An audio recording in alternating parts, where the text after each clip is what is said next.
کہ میرے رب کی قدرت کیسی ہے. میرا رب جو چاہے وہ کرنے پر قادر ہے. ان اللہ علی کل شیء قدیر. اور دوسری بات کہ حضرت ابراہیم نے پرندوں کو پکارا.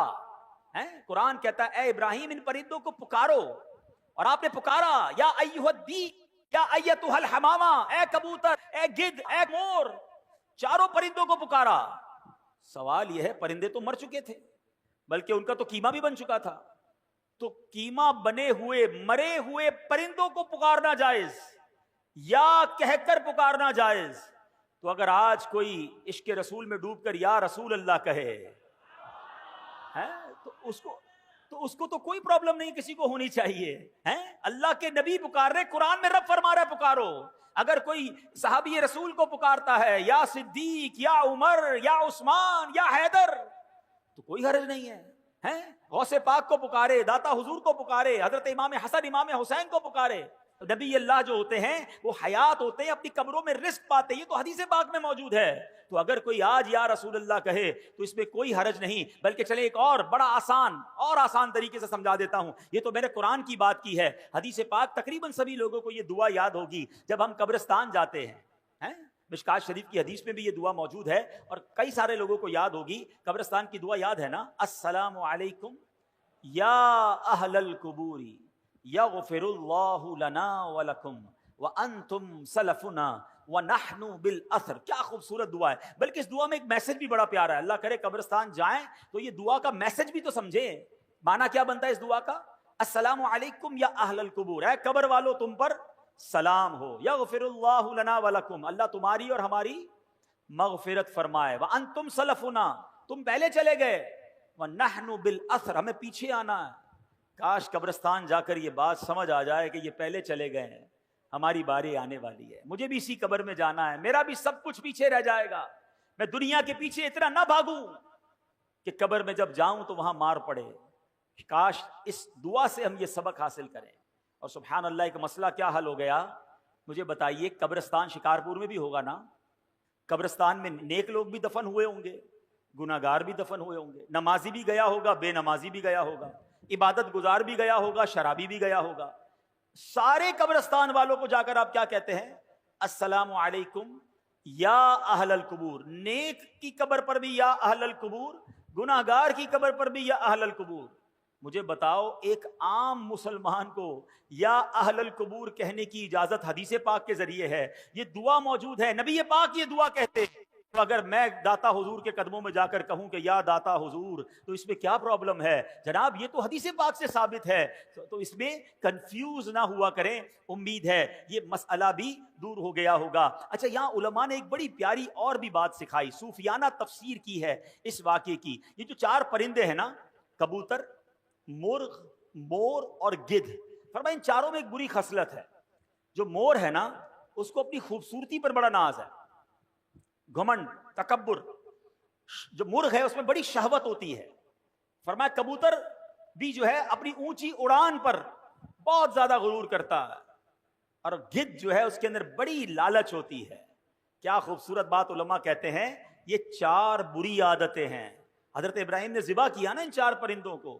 اگر تم بھی اپنے دل سے ان چار بری عادتوں کو نکال دو, ان چار بری خصلتوں کو ذبح کر دو, اس رب کریم نے چار مرے ہوئے پرندوں کو زندہ کیا تھا, وہ تمہارے مردہ دل کو بھی زندہ فرما دے گا. تمہارے دل میں بھی نور علی نور ہو جائے گا. بس ان بری خصلتوں سے اپنے آپ کو بچانا ہے. سبحان اللہ. اب ایک اور بات سیکھنی ہے اس واقعے سے جو آج کے دور میں بڑی امپورٹنٹ ہے. حضرت ابراہیم کا ایمان کتنا مضبوط ہے, پہلے یہ بات سمجھنا. ان کے ایمان کا صدقہ اللہ عطا فرما دے. ایسا ایمان تھا کہ اتنی بڑی آگ میں آپ کو ڈالا جا رہا تھا. آپ کی عمر کتنی تھی اس وقت؟ 18-20 سال. فرشتے آئے تھے آپ کے پاس, اے ابراہیم ہمیں کہیے ہم بارش برسا دیتے ہیں. ہوا کا فرشتہ آیا, اے ابراہیم آپ کہیں تو ہوا چلا کر آگ بجھا دیتے ہیں. آپ نے کہا نہیں, مجھے تم میں سے کسی سے حاجت نہیں. جب بالکل آگ میں پھینکا جانے لگا, حضرت جبرائیل آئے, اے ابراہیم آپ میرے لیے کوئی کام ہو تو بتائیں. آپ نے فرمایا مجھے تمہاری کوئی حاجت نہیں ہے. حضرت جبرائیل کہتے ہیں اے ابراہیم پھر اللہ ہی سے عرض کر دیجئے کہ وہ آپ کو اس آگ سے بچا لے. ایمان کی طاقت دیکھیں, اللہ پر بھروسہ دیکھیں. حضرت ابراہیم کہتے ہیں میرا رب دیکھ رہا ہے, اس نے بچانا ہوگا تو وہ بچا لے گا, وہ جو چاہے میں اس میں راضی ہوں. اللہ اکبر, یہ ایمان تھا. حضرت ابراہیم کے ایمان کی بات کرتے ہو, آپ کے ایمان کا لیول یہ ہے کہ آپ کو حکم ملا اپنی زوجہ کو, اپنے دودھ پیتے بچے کو ایک صحرا میں چھوڑ کر آ جاؤ, جہاں پانی بھی نہیں ہے, جہاں آبادی بھی نہیں ہے. آپ اس جگہ پر چھوڑ آئے اور پھر مکہ آباد ہو گیا. آپ کو کہا جاتا ہے اپنے بیٹے کو ذبح کرو, آپ اپنے بیٹے کو ذبح کرنے چل پڑتے ہیں. ارے ایسا ایمان, اللہ اکبر. شاعر مشرق کہتے ہیں نا, اگر آج بھی ہو ابراہیم سا ایمان پیدا. ہاں, پرابلم یہی ہے, ہمارے ایمان میں ہی کمزوری ہو گئی ہے. ایمان مضبوط ہو جائے تو کیا ہوگا؟ وہ کہتے ہیں اگر آج بھی ہو ابراہیم سا ایمان پیدا, آگ کر سکتی ہے انداز گلستان پیدا.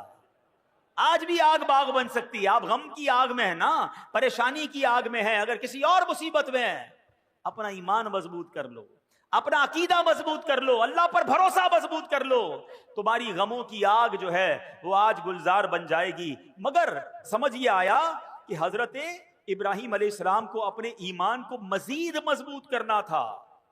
سیکھنے کو یہ ملا کہ ہمیں بھی یہ کام کرتے رہنا ہے کہ ہمارا ایمان بھی مضبوط ہو جائے, کہیں ایمان کمزور نہ ہو جائے. ایمان کی فکر کرنی ہے. حدیث پاک میں آیا ایک زمانہ آئے گا, آدمی صبح کو مومن ہوگا, شام کو کافر ہوگا, اور شام کو مومن ہوگا تو صبح کافر ہوگا. آج کل تو جناب طرح طرح کے فتنے ہیں, ایمان کے ڈاکو گھوم رہے ہیں.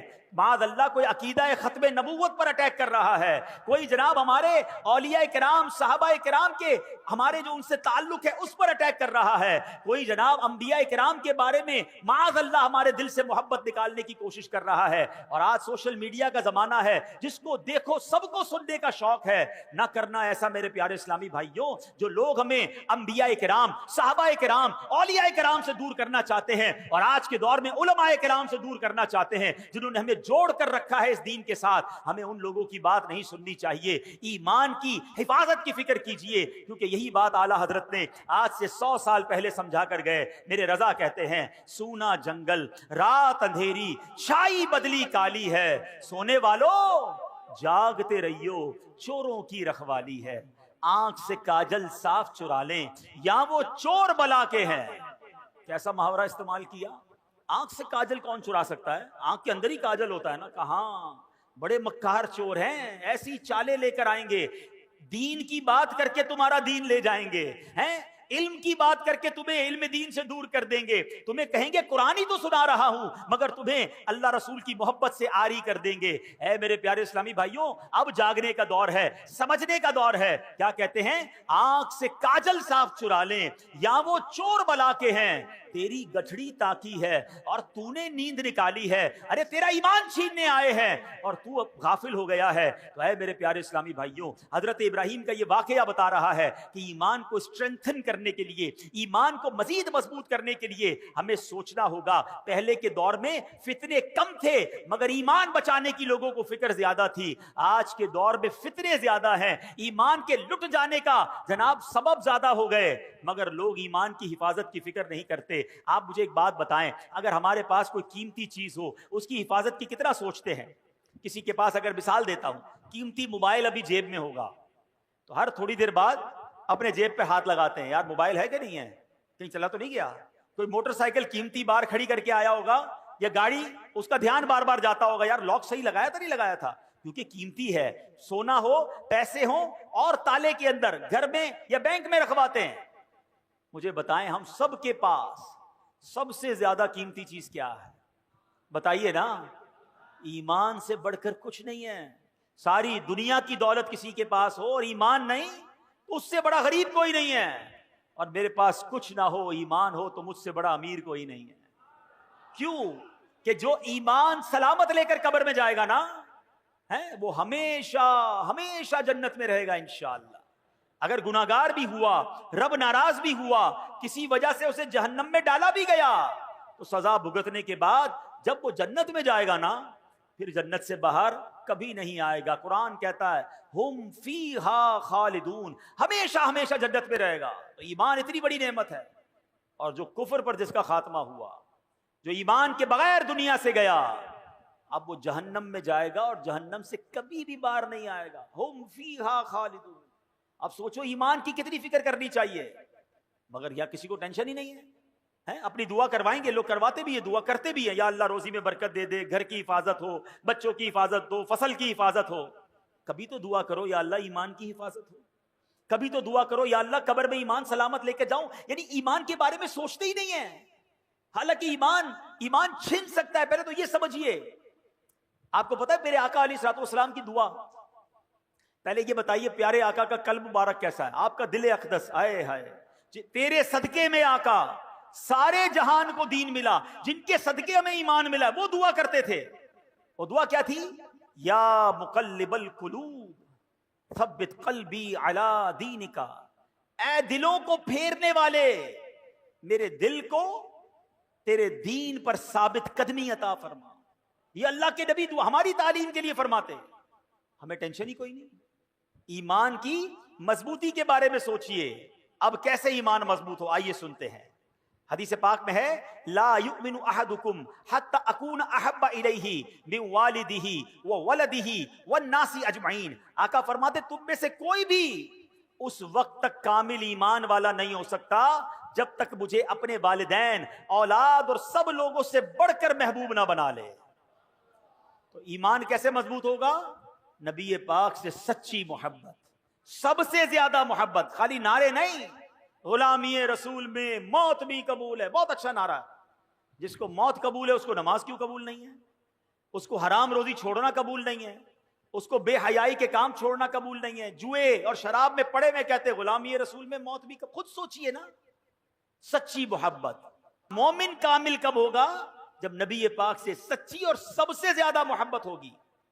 ایک اور ایمان مضبوط کرنے والے کام سنیں. آقا فرماتے ہیں اوثق عرل ایمان الحب فی اللہ.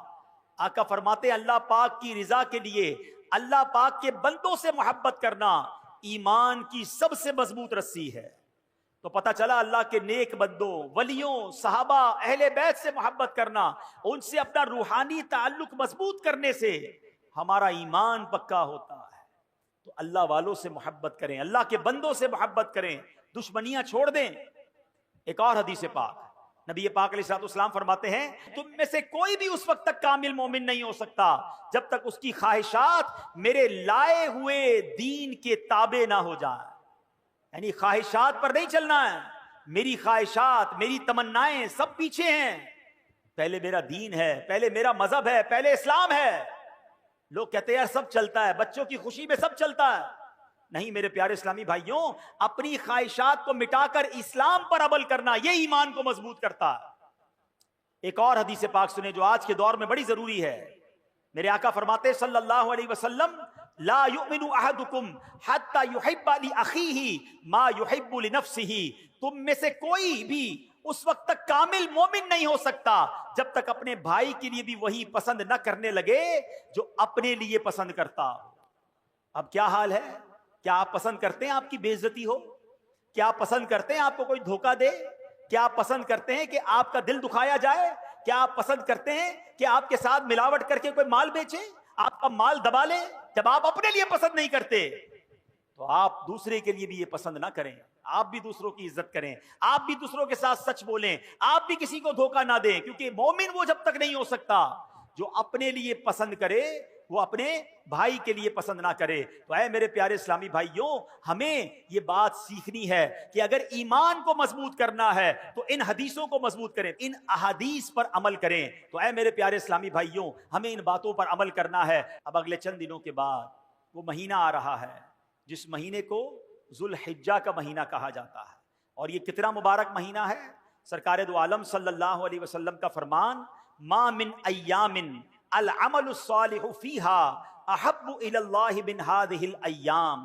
کوئی دن نہیں ہے کہ جس کا نیک عمل کرنا اللہ کے ہاں ان 10 ایام سے بڑھ کر محبوب ہو. یعنی عام دنوں میں نیکی کی جائے وہ بھی اللہ کو بڑی پیاری ہے, لیکن عام دنوں کی نسبت ذوالحجہ یعنی عشرہ ذوالحجہ جو ہے، ذوالحجہ کے جو پہلے 10 دن ہیں، اس کی نیکیاں اللہ کے ہاں بڑی محبوب ہیں۔